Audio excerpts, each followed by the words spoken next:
कभी ऐसा योग लगे आपके जीवन में कि आप जिस व्यापार को आपने करा उस व्यापार में आपको फल नहीं मिला,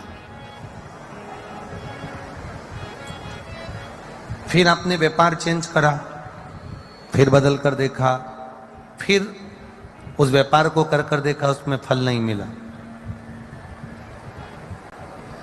फिर आपने वापिस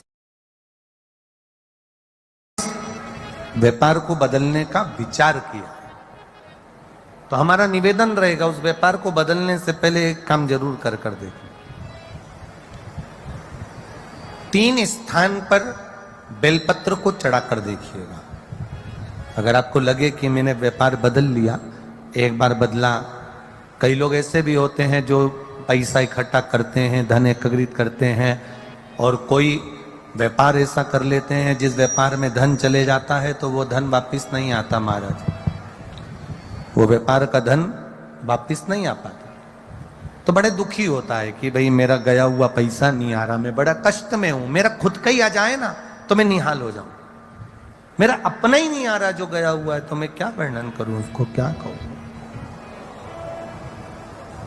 उनके लिए भी ये प्रयोग, ये शिव विद्येश्वर संहिता का ये भाव बड़ा सुंदर है महाराज।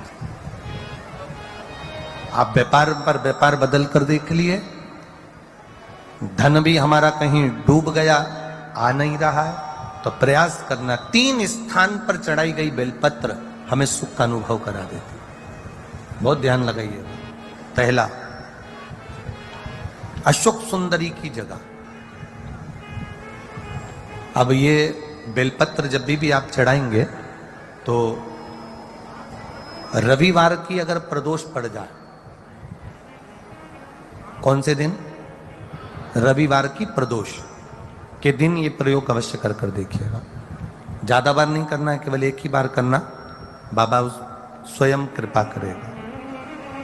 अपने मंदिर में, अर्थात अपने घर के पास कोई मंदिर हो, शिवालय हो, देवालय हो, जहां शंकर भगवान विराजमान हो, शिवलिंग हो, ऐसी जगह पर अवश्य करें। हमें कहीं दूर जाकर ये प्रयोग नहीं करना है, अपने शिवालय, अपने जो घर के आसपास में शिवालय हो वो। एक बेलपत्र अशोक सुंदरी वाली जगह। अब उसको अशोक सुंदरी की जगह पर भी चढ़ाने का तरीका क्या है? ये शिवलिंग है, ये जलाधारी है, ये जल बहता है, बीच में जो मोटी सी लाइन है वो अशोक सुंदरी का स्थान। ये जो भाग है षडानंद कार्तिकेय गणेश जी और कार्तिकेय जी का। जलाधारी मतलब माता पार्वती जी का हस्त कमल। शिवलिंग मतलब भगवान शंकर का स्वरूप। ऊपर से जो बूंद बूंद पानी इस पर गिरता है वो शंकर भगवान की 5 लड़कियां, जया, विषहरा, शामली बारी, दौतली और देव। शिव जी की 5 लड़कियां ऊपर, एक लड़की शंकर भगवान की 6 नंबर की अशोक सुंदरी उनके चरणारविंद के पास, उनके गणेश, षडानंद, कार्तिकेय के मध्य में।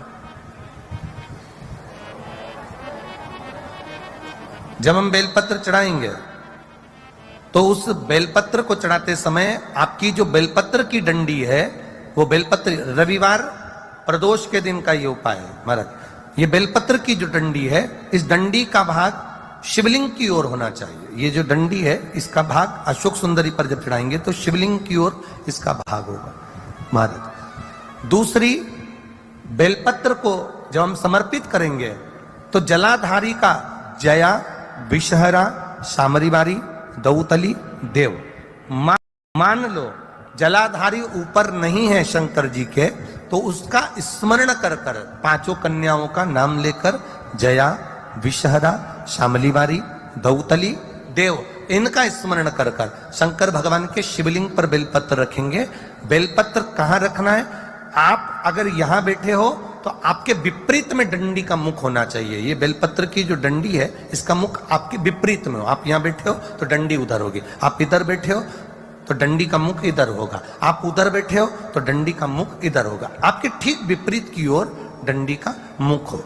ये 2 जगह बेलपत्र समर्पित करने के बाद तृतीय बेलपत्र शिवलिंग की जो जलाधारी है, जहां पर भगवान शंकर का शिवलिंग रखा है, वहां स्पर्श कराकर, केवल छुआना है, स्पर्श कराकर बेलपत्री के पेड़ के नीचे ही कोई कंकर हो, कोई शंकर हो या कोई मिट्टी का ढेला हो, नी हो, तो वहीं मिट्टी को थोड़ी सी ऊंची कर कर एक बेलपत्र बैठकर इस बेलपत्री की डंडी जड़ की ओर, मतलब जो वृक्ष होता है उस ओर इस डंडी का मुख होना चाहिए। ये 3 रविवार के प्रदोष के दिन शंकर भगवान पर चढ़ाई गई बेलपत्र से हमारा गया हुआ धन भी पुनः आने का रहता है और हमारा जो व्यापार बार बार बंद हो रहा है, शिव की कृपा से एक बार चालू तो चालू हो ही जाता है, शिव तत्व को जाना। और निवेदन है सब भावों से करना है, हृदय चित्त आनंद। जो एक पत्र आया है देखिए,